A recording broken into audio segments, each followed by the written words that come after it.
રૂપ ન જોવો, સ્વરૂપ ન જોવો, ગુણને જોવો. અને ગુણને જો જોશો તો આપણામાં પરિવર્તન આવશે. આપણામાં સત્ય અસત્ય શું છે તે ભેદ દેખા.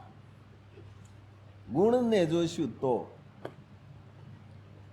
બાહ્ય આડંબરને પણ ન જોવો. હા, રાવણ આડંબર કરીને જ આવ્યો હતો ને, શું પરિણામ આવ્યું? ન જોવો ગુણને.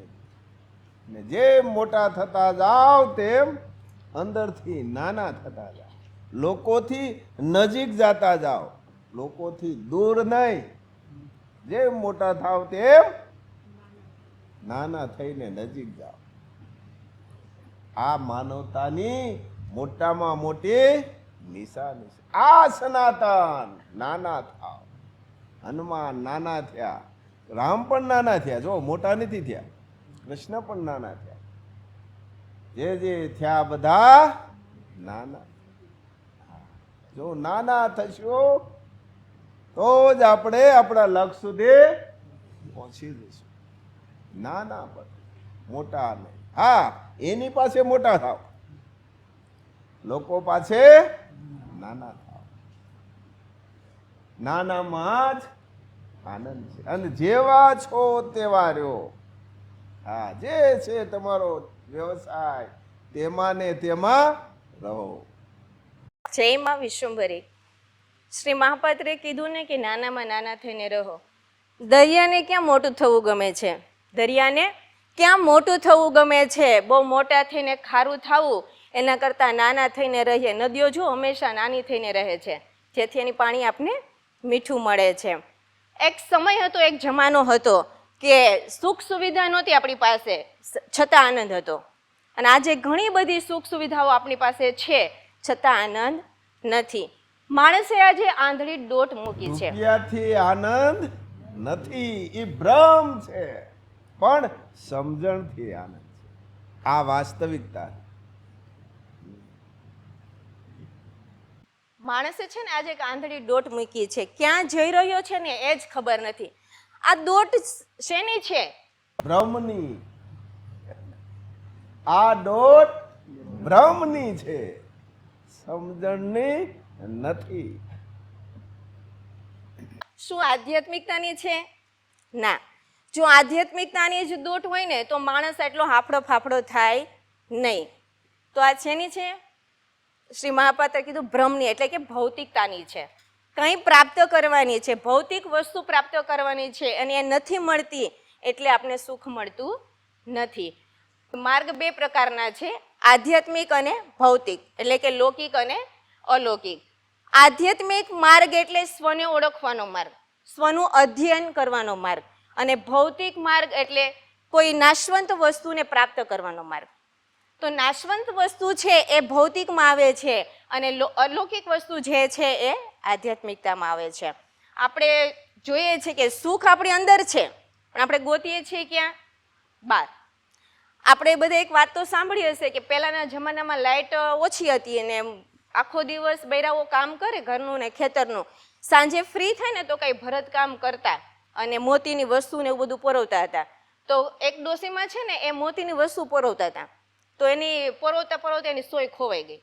અને સોય ખોવાઈ ગઈ ને તો ઘરમાં તો એટલું બધું અંજવાળું નહોતું, પણ બહાર શેરીની અંદર બાજુના ઘરની લાઇટ થતી હતી એટલે ડોશીમાં ત્યાં ગોતવા ગયા. બાજુમાંથી ઘણા બધા પસાર થયા એટલે માજીને પૂછ્યું કે તમારું શું ખોવાઈ ગયું છે એમ. તો કીધું મારી સોય ખોવાઈ ગઈ છે. એટલે જેટલા બી નીકળે ને એ બધા ગોતવા લાગે કે આપણે પણ મદદ કરીએ, મળી જાય એમ. આટલી ઘણી બધી કોશિશ કરી ને તો એ સોય મળી નહીં. પછી એક વ્યક્તિએ પૂછ્યું કે માજી તમને આમ ચોક્કસ ખબર છે કે તમારી સોય ક્યાં ખોવાણી છે? તો માજી કે હા, હું ઘરમાં કે ભરતકામ કરતી હતી ને તો ત્યાં ખોવાઈ ગઈ છે. કે ખોવાણી હતી ક્યાં? ઘરની અંદર, અને ગોતતા હતા બહાર. આજે આપણે એવું જ છે કે આપણી વચ્ચે છે, આપણું ખોવાણું છે, આપણું અંદરનું બધું ખોવાઈ ગયું છે ને આપણે ગોતીએ છીએ બધે બહાર. સ્વયં મળ્યા છે, હમણાં આપણે સાંભળ્યું ને કે સ્વયં આપણે મળ્યા છે, છતાં આપણે ગોતવા બહાર જઈએ છીએ. આપણે કોઈ મહાપુરુષને ક્યારેય પૂછ્યું નથી એવું, કે શ્રી મહાપાત્રને ક્યારેય આપણે પૂછ્યું નથી કે લૌકિક વસ્તુ અમને મળે તો એનો આનંદ કેવો આવે. એને તો અનુભવ કર્યો છે, છતાં મહાપાત્ર વારંવાર આપણે સામેથી કહે છે કે લૌકિકતાનો આનંદ આવો હોય છે. અને આપણે અત્યારે લૌકિકમાં એટલા બધા ફસાઈ ગયા છીએ, ભૌતિક વસ્તુમાં એટલા બધા ફસાઈ ગયા છે. ગાડી નથી તો ગાડી મેળવવાની ઈચ્છા થાય, બંગલો નથી તો બંગલો મેળવવાની ઈચ્છા થાય. કોઈ વ્યક્તિને આપણે પૂછીએ ને તો આજે બધાના મુખમાં એક જ શબ્દ હોય કે મારે ઉતાવળ છે, મોડું થાય છે, જલ્દી જવું છે. આપણે બહાર જતા હોય તો રિક્ષામાં બેસીએ તો રિક્ષાવાળાને પહેલાંથી જ કહી દે કે જલ્દી અકાવજે, મારે મોડું થાય છે, મારે ઉતાવળ છે. શાક લેવા જાય તો શાક માર્કેટમાં જ આપણો આ શબ્દ હોય કે મને જલ્દી આપી દેજે, મારે મોડું થાય છે, ઉતાવળ છે. કોઈ કપડાની ખરીદી કરવા જાય તો આપણે એક જ શબ્દ આવડે કે મારે મોડું થાય છે, ઉતાવળ છે. આપણે આગળ ઘણા બધા વ્યક્તિ હોય છતાં આપણે આ વારંવાર બોલતા હોઈએ છીએ કે મને મોડું થાય છે, ઉતાવળ છે. પણ એવું થોડું વિચાર્યું કે કેટલા જન્મ વ્યાઈ ગયા, હવે પામી જઈએ નકર મોડું થઈ જાય. હે આમાં મોડું થાય છે તે હાલ છે, પણ આમાં મોડું ન થવું જોઈએ. જો થઈ ગયું તો હવે નથી જ, સમય નથી. એમાં મોડું થઈ ગયું તો હાલ છે, પણ આ ઉધાર માટે મોડું ન કરતા નકર સમય નથી. એક જ પ્લેન છે, બેહી જાઓ વગર ટિકિટ, વગર બેહી જાઓ. અને જો રહી ગયા તો બીજું નથી. ત્યાં જવાનું એક જ છે હો, બીજું છે જ નહીં. અહીંયા તમારે બે એક બસ જાય બીજી આવે, એક પ્લેન થાય બીજું આવે, બીજું જાય ત્રીજું આવે. તો ત્યાં એક જ છે, તો અદ્ભુત છે. હા, સમય વર્તે સાવધાન, એટલે કે સમયનો આપણે સદુપયોગ કરી લઈએ. આપણે બધાને ભૌતિક વસ્તુ પ્રાપ્ત કરવામાં બહુ મોડું થાય છે, પણ અલૌકિક વસ્તુ એટલે કે જે આધ્યાત્મિક વસ્તુ પ્રાપ્ત કરવાની છે એમાં ક્યાંય આપણે મોડું થતું નથી. આપણે ક્યારેય કોઈને નથી પૂછતા કે મારે મોક્ષનો માર્ગ પ્રાપ્ત કરવો છે, મારે મારા લક્ષ્ય સુધી પહોંચવું છે, તો મારે કેવી રીતે પહોંચવું, જલ્દી માર્ગ બતાવો જેથી હું જલ્દી પહોંચી જાઉં. ત્યાં આપણે કોઈ ઉતાવળ નથી. પણ આ ભૌતિક વસ્તુ પ્રાપ્ત કરવામાં આપણે ઉતાવળ થાય છે. મારી પાસે ગાડી નથી તો હું જલ્દી મેળવી લઉં, મારી પાસે બંગલો નથી તો હું જલ્દી કરી લઉં. આ ભૌતિક વસ્તુ જે નાશવંત છે, જે આપણી સાથે નથી આવવાની, છતાં આપને પ્રાપ્ત કરવાનું એ તો એમને મળશે તમારા કર્મ પ્રમાણે. એ તો ન માગે મળવાનું છે. જે કરવાનું છે તે કરો. હણસોડ ન માગે મળવાનું. અને માગશો તો પણ નહીં મળે, છે જ ને.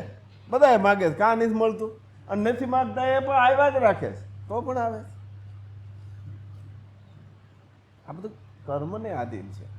જે આપણે કરવાનું છે તે કરીએ. શું કરવાનું છે? જીવાત્માનો ઉદ્ધાર. વાહ, ખ્યાલ આવી ગયો હવે. પત્રે કીધું નહીં માંગે ને તો એ મળશે. એક ઉદાહરણ દ્વારા સમજીએ. એક ગામની અંદર એક મહાપુરુષ આવ્યા હતા, તો એના શિષ્યોને એને આખા ગામની અંદર જોવા કીધું કે બધાને વિચારો લઈ આવો કે જો તમને ભગવાન મળે તો તમે શું માંગો એમ. તો એ બધા શિષ્યો ગયા બધાની ઘરે, એટલે બધાના વિચારો લખ્યા. કોઈ કે મારે સંતાન નથી તો હું સંતાન માંગીશ, કોઈ કે મારે ગાડી નથી તો ગાડી માંગીશ, કોઈ કે મારે ઘર નથી તો ઘર માંગીશ. આવા બધાના વિચારો એકઠા કર્યા અને એ શિષ્યોએ એ મહાપુરુષ પાસે જઈ અને બધા વાક્યો વાંચ્યા. એટલે ક્યાંય એવું નહોતું લખ્યું કે હું ભગવાનને માંગીશ. અને જો ભગવાનને માંગી લીધા તો પછી કાંઈ માંગવાનું રહે નહીં. શ્રી મહાપાત્રે કીધું ને કે પછી કાંઈ માંગવાનું રહેતું નથી. મળી જાય સ્વયં તો પછી કાંઈ માંગવાનું રહે નહીં. જો રોટલી તૈયાર મળી જાય તો પછી લોટ માંગવાનો કે બીજી ગેસ માંગવાની એવી કંઈ જરૂર પડે નહીં. તો આપને આ તૈયાર મળ્યું છે. ત્યારે આ વસ્તુ જે કંઈ મળી છે એ કેવી મળી છે? તૈયાર મળી છે. આપણે ક્યાંય આ ગોતવા ગયા નહોતા અને આપને સ્વયં મળ્યું છે. તો આ જે વસ્તુ મળી છે એનો આપણે આનંદ લઈએ અને શ્રી મહાપાત્ર આપને જે માર્ગ બતાવે છે ને એ માર્ગ પર ચાલી અને આપણા જીવનને ધન્ય બનાવીએ. જય મા વિશ્વંભરી. ભૂખ લાગવી જોઈએ. ભૂખ લાગે ને તો અન્નની કિંમત થાય, સ્વાદ આવે, આનંદ આવે. પણ ભૂખ ના હોય, 32 જાતના ભોજન હોય તો પણ આનંદ નથી. એમ પામવાની ભૂખ લાગવી જોઈએ. એમ જીવાત્માના ઉદ્ધાર માટેની ભૂખ લાગવી જોઈએ. અને ભૂખ લાગે ને તો એ આનંદ આવે, તો એ સ્વાદ આવે, તો હજી કિંમત સમજાય. ભૂખ લાગી. કેટલાને ભૂખ છે? સીધી આંગળીઓ 5 જ છે, બાકી વાગ્યું જ છે. કેમ સીધી હોવી જોઈએ? કાન પાસેથી જ આવી જોઈએ, સીધી જ આવી જોઈએ. હા, જો હજી બસ સરસ. હજી આંગળીઓ શું કહે છે?